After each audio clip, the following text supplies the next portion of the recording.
কিছুমান বাকলি থকা মাছ: কাৱৈ মাছ, গৰৈ মাছ, পুঠি মাছ, খলিহনা,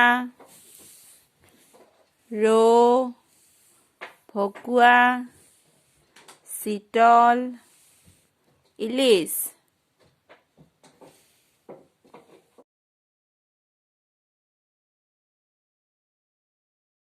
কিছুমান বাকলি নথকা মাছ: মাগুৰ, বৰালি, শিঙি, শিঙৰা, আৰি, পাভ, কচ, ৰিঠা।